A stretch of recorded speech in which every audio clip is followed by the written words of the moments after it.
ಇವತ್ತು ನಾನು ನಿಮಗೆ ಆರೋಗ್ಯಕರವಾದ ಹೆಸರುಕಾಳಿನ ದೋಸೆಯನ್ನು ಮಾಡೋ ವಿಧಾನವನ್ನು ತಿಳಿಸ್ಕೊಡ್ತಾ ಇದ್ದೀನಿ.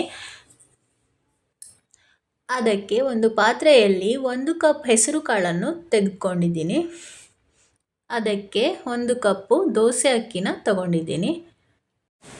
ನೀವು ಕ್ವಾಂಟಿಟಿನ ಹೆಚ್ಚು ಕಡಿಮೆ ಮಾಡ್ಬೋದು. 2 ಕಪ್ಪು ಹೆಸರುಕಾಳಿಗೆ 2 ಕಪ್ ಅಕ್ಕಿ ಕೂಡ ಯೂಸ್ ಮಾಡ್ಬೋದು.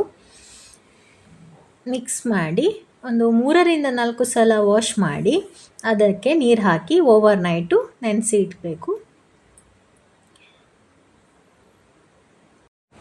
ಮಾರ್ನಿಂಗು 1 ಸಲ ವಾಶ್ ಮಾಡಿ ಅದನ್ನು ಗ್ರೈಂಡ್ ಮಾಡಬೇಕು. ಸ್ವಲ್ಪ ನೀರು ಹಾಕಿ ಗ್ರೈಂಡ್ ಮಾಡಿ ಅದಕ್ಕೆ 1 ಇಂಚು ಶುಂಠಿ, 2 ಹಸಿಮೆಣಸು, 1 ಸ್ಪೂನ್ ಜೀರಿಗೆ ಹಾಕಿ ಗ್ರೈಂಡ್ ಮಾಡಿ.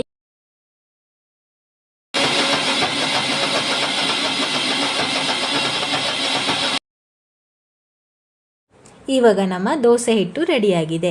ಉದ್ದಿನ ದೋಸೆಗೆಲ್ಲ ಕಡಿತೀರಲ್ಲ ಆ ಥರ ಗ್ರೈಂಡ್ ಮಾಡಿ ಇಟ್ಕೊಳ್ಳಿ.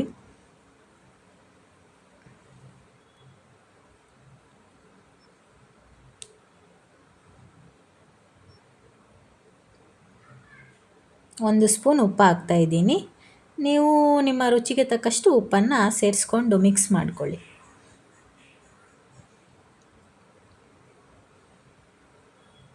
ಇವಾಗ ಗ್ಯಾಸ್ ಹಚ್ಚಿ ದೋಸೆ ತವನ ಇಡ್ತಾಯಿದ್ದೀನಿ.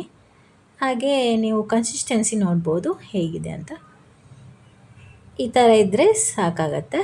ಮತ್ತು ನೀವು ಸ್ವಲ್ಪ ತಿಕ್ಕಾಗಿದ್ದರೆ ನೀರನ್ನು ಯೂಸ್ ಮಾಡ್ಕೊಳ್ಳಿ ಸ್ವಲ್ಪ. ಇವಾಗ ನಾನು ದೋಸೆ ಹಾಕಿ ತೋರಿಸ್ತಾ ಇದ್ದೀನಿ.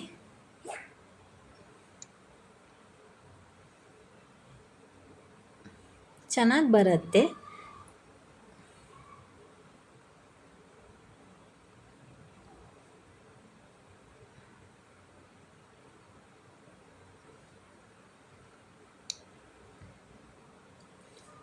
ಇದಕ್ಕೆ 1 ಸ್ಪೂನ್ ಆಯಿಲ್ ಹಾಕ್ತಾ ಇದ್ದೀನಿ. ನೀವು ಬೇಕಿದ್ದರೆ ಗೀ ಕೂಡ ಯೂಸ್ ಮಾಡ್ಬೋದು.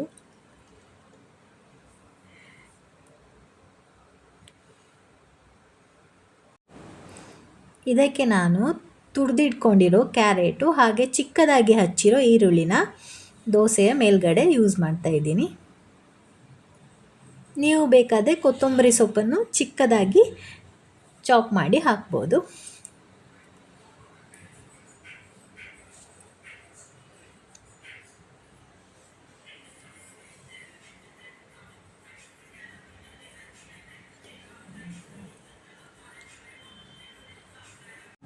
ನೋಡಿ ದೋಸೆ ಎಷ್ಟು ಚೆನ್ನಾಗಿ ಏಳ್ತಾ ಇದೆ ಅಂತ.